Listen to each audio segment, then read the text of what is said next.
Private equity, is it a good thing? Is it a bad thing? Is it good for our industry or bad for our industry? We're going to dive in a little bit today and talk about a few different things when it comes to private equity and hopefully answer any questions. Let's go. Running a home service business is hard. So how is it that some people make it look so easy? Well, we'll tell you. This is the Freedom Blueprint Podcast. It's always good to hear the wins that successful contractors have. But have you ever thought that the best advice would be to hear about the speed bumps they encountered, the mistakes they've made along the way? We're going to talk about the good, the bad, and the ugly. We want you to be successful and avoid the mistakes others have made. Let's get this party started. Welcome to the Freedom Blueprint Podcast. Now your host, Justin Deese. And welcome to Freedom Blueprint. Glad to have you here. And I'm pretty excited. We're going to talk about something a little bit different today, which is private equity. We're going to talk about the big elephant that's been in our space here for the last couple of years. And what's interesting is since releasing the podcast, I think more than 50% of my of people that have reached out to me have asked me about private equity. Now, a little bit of a backstory is we meaning myself, my partners, we own a business called Paradise Home Services, and we did sell it to a private equity firm last year. So maybe that's why all the questions are. But and I certainly don't mind if you listen to the show or you know me, you know I'm pretty much an open book. And I don't know. I just thought with as many questions as I'm getting, no, I can't answer questions about other groups. I can't answer. There's a lot of questions I can't answer because I don't know. I'm from the selling side of the private. So there's a lot of people that are a lot smarter than me on that private equity side that make decisions like the process of selling and the evaluations of selling and all those things. But I do want to say this. If realistically you're getting to a point in your business where you're ready to exit, and even if you're not, you should always build it to be ready to exit because, things change and life events. And you should always have your business in a place to where even if you don't want to sell it, you're ready to sell it and you have the things in place to sell it for sure. But so the more you do those things and the more you have your accounting side of your house, right? The finance side of your house, which is, let's be honest, that's the fuel of your business.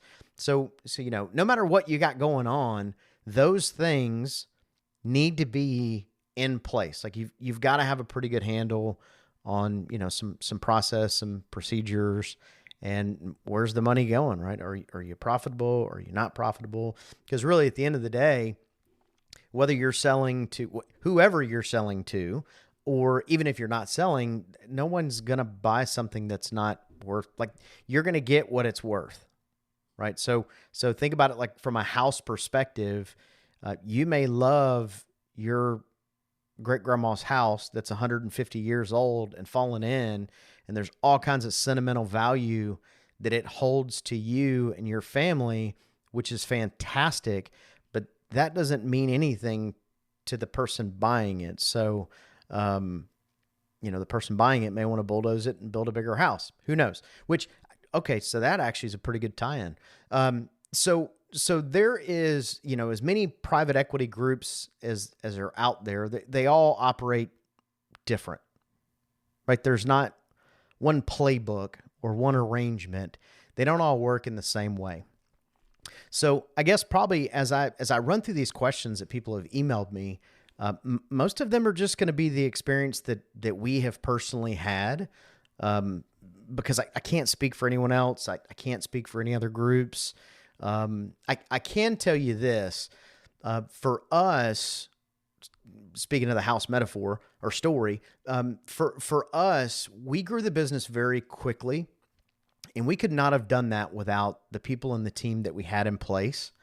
And so one of our big, as we kind of went through our process, kind of our non-negotiable as we went through the process was that we were not going to entertain partnering with a company that was going to bring in their own management team and change the culture. We've worked very hard on our culture.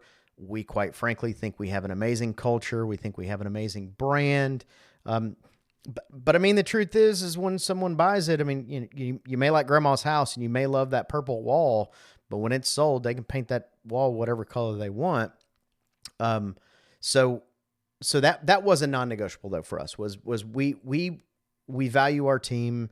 We wouldn't be here if it wasn't for them. We want to make sure they're taken care of. So for us, we did find a group to partner with that was very important to them.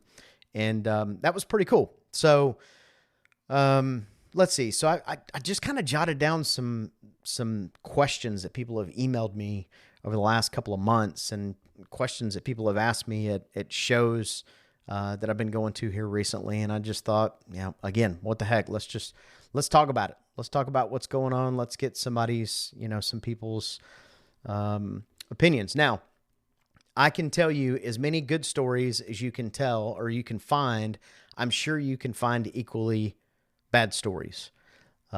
There's companies out there where owners have sold and they've come in and just the culture's changed. Everything's changed. I can't tell you really how to avoid something from something like that happening. I don't know. Again, the proof is regardless of what someone tells you, make sure you trust but verify. So I know for us, when we started kind of getting serious, which I'll back up a hair. So we sold to a company called Leap Service Partners. And Leap Service Partners is out of Nashville, Tennessee. And at the time that we decided to partner with them, which really means sell, but partner with them, that we were the 12th brand.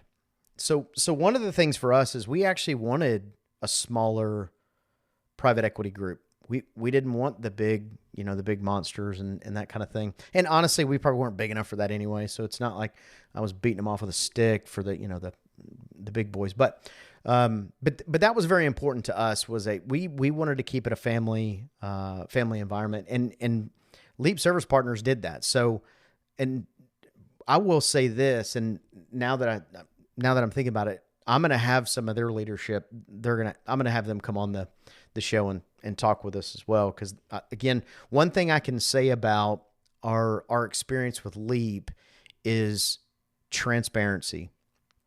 There's been no issue with transparency, man. The CEO, the CFO, like if I had a question and I text them at 5:00 in the morning, they would get back to me. They're on the ball. They're sharp. This is not the first time they've done this. I just genuinely, they're good people. And I personally, I like them. I like them all. So, again, listen, this is not a commercial for them too, by the way. So, Leap is not paying for this. They're not paying me to do this. Matter of fact, if you pay attention to the podcast, if you followed me the whole way throughout the journey of this podcast, there was a point where it stopped for about 5 months. And the difference was when we sold, I wasn't really sure what the world was going to look like. So I kind of pumped the brakes a minute and said, I don't know what it's going to look like, which kind of stunk because listen, doing this podcast has been a goal of mine for probably 7-8 years.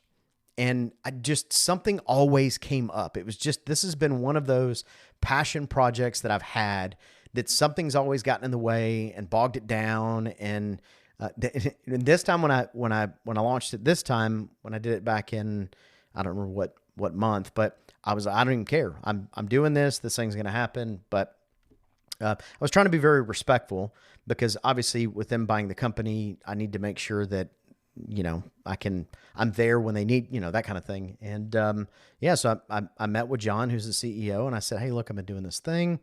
I really want to continue to do it. And I mean, just complete support. It's crazy. Now, I'm going to say this too. There is a couple of friends that I have that have also gone and sold their business to private equity. I do have friends that have sold to Leap, and I will have some of them on the show as well. But the ones that I knew before Leap, I've called a couple of them and asked them to be on the show, and they were not able to be on the show. So I don't know. I don't know what to do with that information. You can do whatever you would like to with your information, but they were told to not do this. And honestly, with, again, transparency, right? So Leap's like, yes, please go do it. And one of the things as we were going through the process that I really liked is literally John sends me everybody's phone number. Here's all of them. Call them all. I said, okay, well, I'm going to call them all. And I did. And I called them all. And one of the things that stuck out to me and to Guess, my business partner, was that, when they acquire, their model's a little bit different than some of the other ones. Some of the groups out there, they pay you and boom, you're out the door, and cool. That's good. For some people, that's the way they want to go. Guess tonight, that's not what we wanted. We wanted to stick around. We wanted the culture. We wanted, to grow with the brand. And, but out of all the people that we talked to, all of the original people who sold were still on the team. Now, I don't know about you, but that was a big thing for me. Like, what do you mean they're all here? Yeah, they're like, yeah, I'm not going anywhere. I like it better now. I'm like, seriously? Yeah, man, I like it. Look, a lot of these things that I had to deal with that I didn't like doing, I don't have to do anymore. And now I can just drive the business, and that's what I love doing. And I'm passionate about doing that, and boom. And it's crazy, but it's true. And so that's kind of been the path where, as we kept hearing this, and all of them were like, yes, we've grown. Yes, we've grown. That to us, that was just a huge. And again, there may be other groups that have stories similar, better. I have no idea.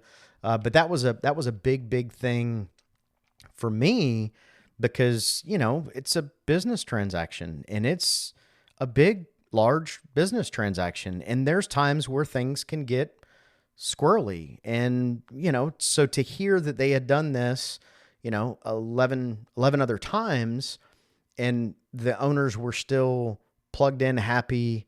Again, none of them said the word transparent that I can think of, but man, that was just, every time I got on the phone, I was like, damn, transparency. Like, that's all I want.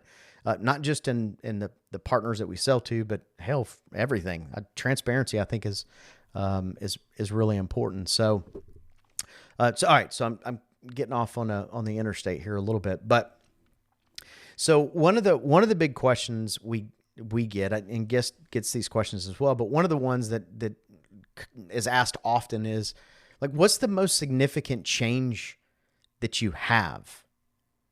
And I think the biggest challenge is that there's things where you have to go to other people and say, hey, I'm going to do this thing. What do you think? Which at face value can sound like not great. I will tell you, our experience so far has been that it's good, because one of the challenges that you face as an independent business owner is that when you have things come up, it's one thing to go to a friend and ask. It's another thing to go to someone who is financially vested, just like you are, in that business succeeding.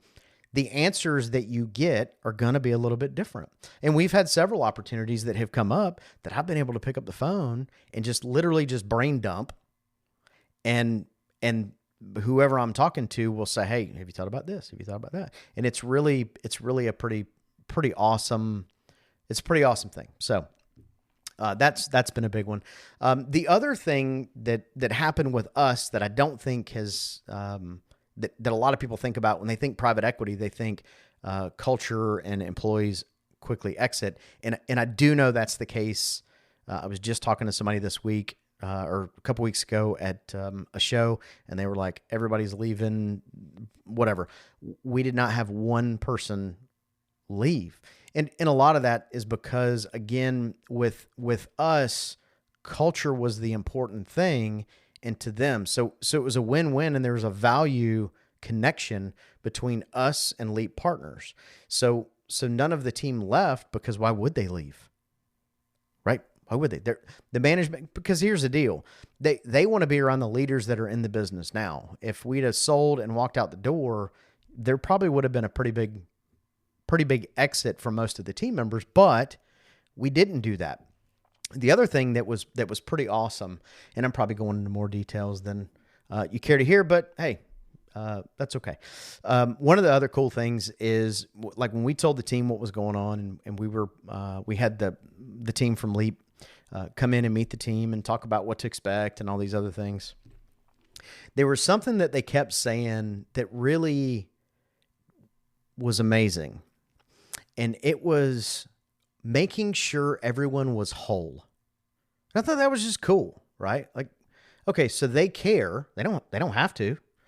They could be like, whatever. But, everybody was whole, like making sure, okay, well, if this thing changes and this thing, okay, how do we make sure you're whole? And I just thought that was a really cool thing. And the truth is I think the team heard it, the team saw it, and they thought, okay, this is great, because they do actually care. And there's been a lot of positive things that have happened for the employees since then as well. So, I mean, let's be honest. If you came in and changed their pay and, made a bunch of changes to them and how they did business on a normal basis, yeah, you're probably going to have some pretty big exits that happen. But with us, again, they didn't, nothing from a technician standpoint changed, with the exception of the paychecks coming from a different bank and the benefits coming from a different provider was really the biggest thing. But so the day they come in, they come in to meet the team, and it was interesting because, the team's nervous. So we met with them the day before. We told them what was going on, what to expect. And really what we wanted out of them was we wanted them to just ask any question that they wanted. Again, transparency is a core value for us, and it is with Leap too. So we wanted to make sure that there was that transparency of ask any questions you've got, go home, talk to your significant others, ask them any questions, come back in the morning. Let's talk about any questions that you have. Like, let's make sure we get it all squared away. And so the day the team from Leap came in, our team was expecting a black limousine and an army of bankers and attorneys to get out in 3-piece suits and and all the things. And that is so not what happened.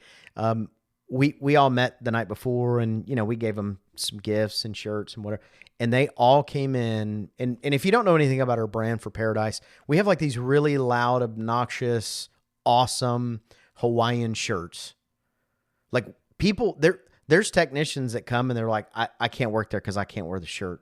We're like, thanks, but no thanks. It's all part of the thing. But every one of them, man, they had the shirts on. They walked in, and immediately the team was like, okay, I feel good about this. I feel good about this deal. So, that was cool. So, shifting a little bit back to some questions that got asked, because I'm telling the whole story about our experience. But pros and cons. So you think about, certain things to certain people are pros and certain things to certain people are cons. And it really just depends. But I tell you, one of the pros is that, there's a capital infusion typically. Again, every deal is a little bit different, but, to be able to consolidate some deals and to be able to be at a point where, getting access to things is a little bit easier. All of that stuff is just really fantastic. Fantastic, like getting trucks faster, getting trucks cheaper, getting equipment, being part of a bigger group allows us to buy different than we could as a 2-branch organization. If you're a $10 million organization versus a $100 million organization with, however many locations, 50 locations, you're able to buy differently than the independent operator. I mean, just think about it, right? I mean, it could be something as simple as, a call center. Well, a call center may not do a very good job for the independent owner. And I know call centers are a sensitive topic for a lot of business owners. But you think about it from that standpoint versus the standpoint of, hey, get it together, or we're going to take all of our brands and all of our branches and go elsewhere. The attention that you get can be a little bit different. So that can certainly be a pro. Buying, having buying power, same thing. Buying power is better because now, there's manufacturers and distributors and people that want to work with you because, again, you're larger and your buying power is bigger. So all of those things are pros as well.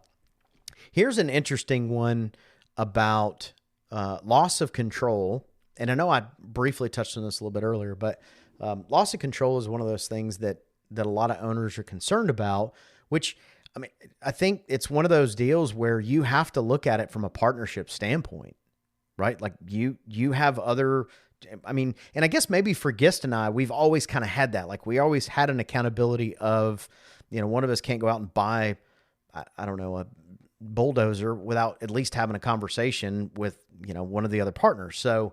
So for us, that wasn't a huge adjustment. I would think for an independent owner operator, that may be a little bit of a different challenge just because you're not used to it. But for me, it's been, that's been not a big issue for us. Again, Leap didn't come in and make a whole bunch of massive changes to our business. There's a couple little tweaks that have been made here and there, but all of which we would have made or know that need to be made. So none of that's been a big issue. One of the other things too is the performance pressure. Again, I think a lot of times people think of private equity. They think of hedge fund banker, get it done at all costs type of people. And the type of culture that puts the profits over the people.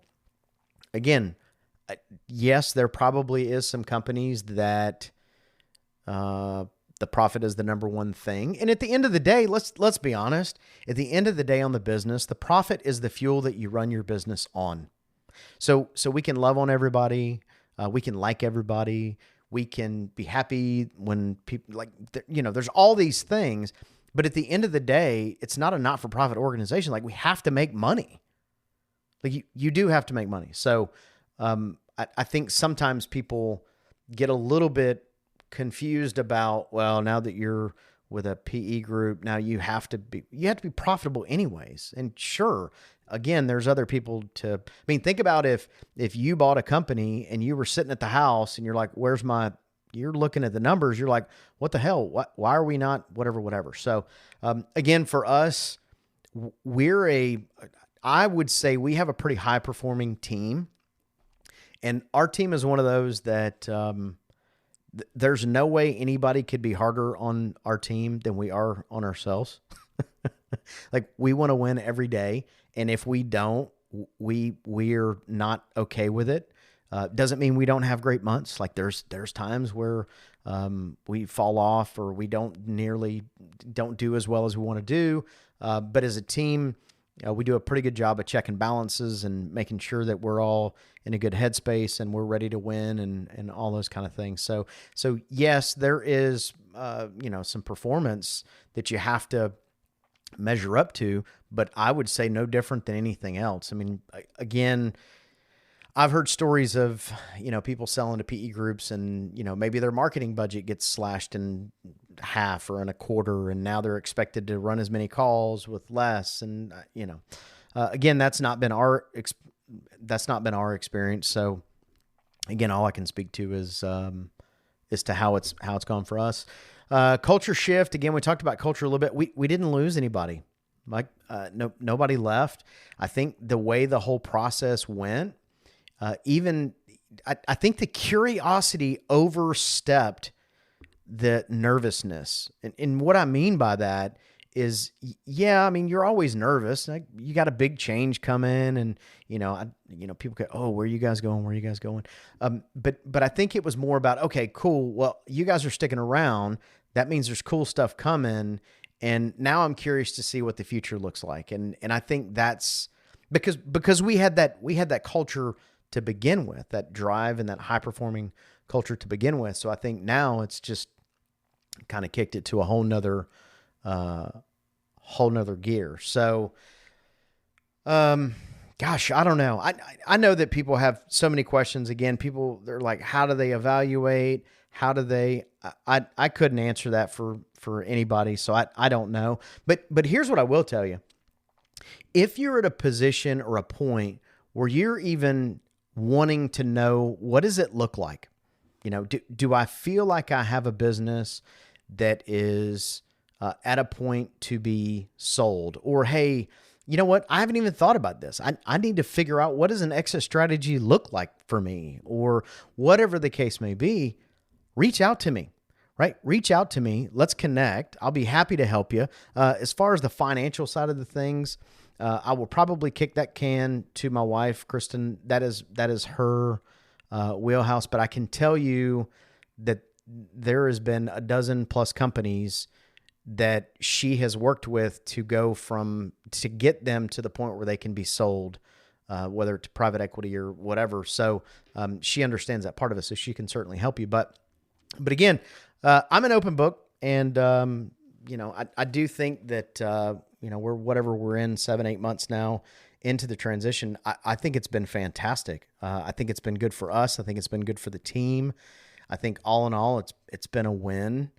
The business is growing, which is always what we want. It's growing. It's more profitable. Like, we're doing the things that we wanted to do. So yeah. So there you go. So there is my quick little tidbit. So the point of what I was going to do is to go through all these questions that people have been asking me. I think I did answer all the questions that people have asked me, but I just answered them from our perspective, because honestly, I don't know how to answer them any other way.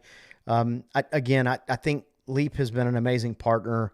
I think they're solid. Their plan is solid. Their team is solid.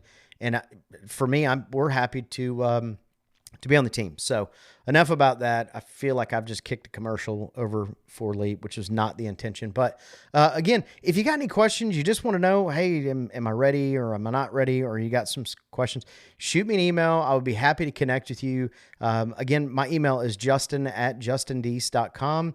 It'll also be in the show notes, because typically when people are listening, they're driving or cutting the grass or running or something like that. So you probably can't email me right at the moment, but feel free to do that. And hey, listen, also like and subscribe to the podcast.